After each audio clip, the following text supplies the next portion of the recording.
pull my finger into his mouth, and every time you guys would stop singing, he'd start sucking on it. But then when y'all would stop, he'd just pipe down and stop.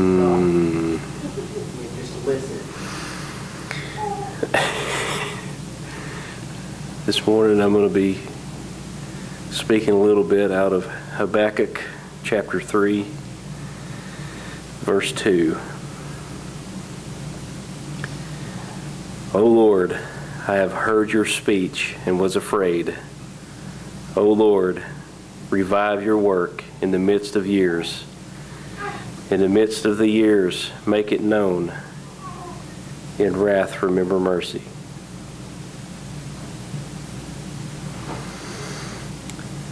O Lord, revive thy work.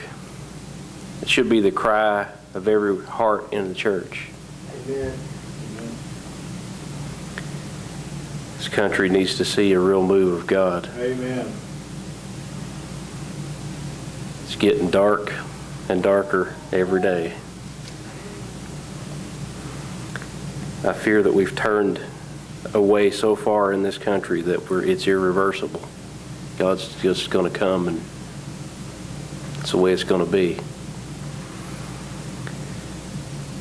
But Habakkuk knew where true revival started. It starts with us. It starts with the church. It's got to start in the hearts of the people who make up the church. Without a real longing to see a move of God, there can be no revival. Amen. Habakkuk had seen these real moves, and he was longing to see it again in the country that he was living in. Israel had turned away, and they were taken away.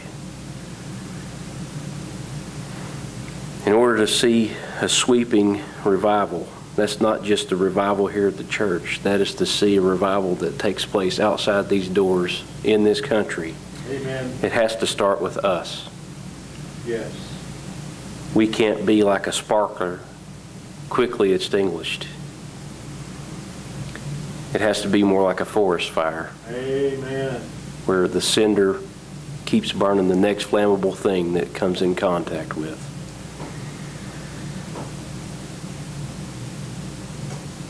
I would love to see this country set ablaze again for God. Yes. We've turned away so far, I don't know if we can come back.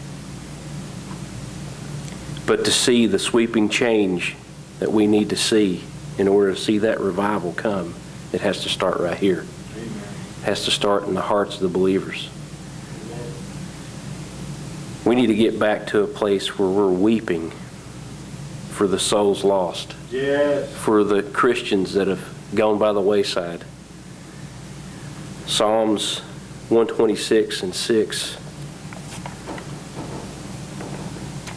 says that he who continually goes forth weeping, bearing seed for sowing, shall doubtlessly come again with rejoicing, bringing his sheaves with him.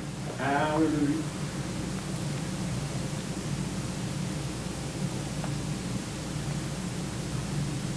If we get to the place where we can weep again for those lost souls, for the sinners, for the people who have gone by the wayside, we're going to get that touch in our lives. Revival is going to take place inside of us. Yes.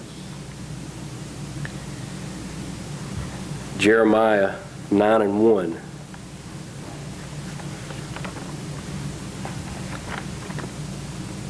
says, "Oh, that my head were waters, and my ears a fountain of tears, that I might weep day and night for the slain of the daughter of my people." Jeremiah 14:17 says, "Therefore you shall say this word to them, let my eyes flow with tears night and day, and let them not cease, for the virgin daughter of my people has been broken with a mighty stroke and with a very severe blow." See, Jeremiah was in the same place Habakkuk was. The Lord was telling him to go before his people and say, give your hearts over to God. Yes. Come back. Hallelujah. And that's where we need to be. We need to be crying from the highest mountaintop come back. Turn away from where you are. If we can get that kind of revival in our own lives, then we can see the reaping. Amen. We can see souls delivered. John 6:44 says, no man can come to him unless they believe in the Father. Amen. And then we can be delighted and thrilled as saints to see that revival, that move in this country. We can begin to see societal change with that sweeping revival if we'll just pray and set our minds to see that move of God. And then we will see people truly declare that this is to God's glory. There are things that we do that don't glorify God. Even in the church, I think sometimes that happens. We do things in our own self. Yes. Amen. I'm not saying the church programs aren't good things. They accomplish a lot. But when we stand up here, we should be telling you and telling the people of this world what God says and the truth about what God says. Not wishy-washy. Not, well, you might be able to do this. No, it's straightforward. There's no gray area in this book. Yes. Amen. It's a roadmap. It's a guide.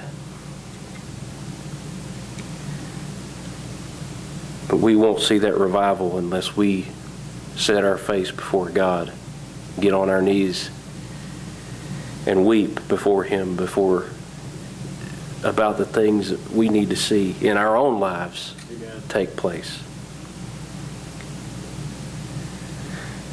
And I know it's short, but that's what's been on my heart this week.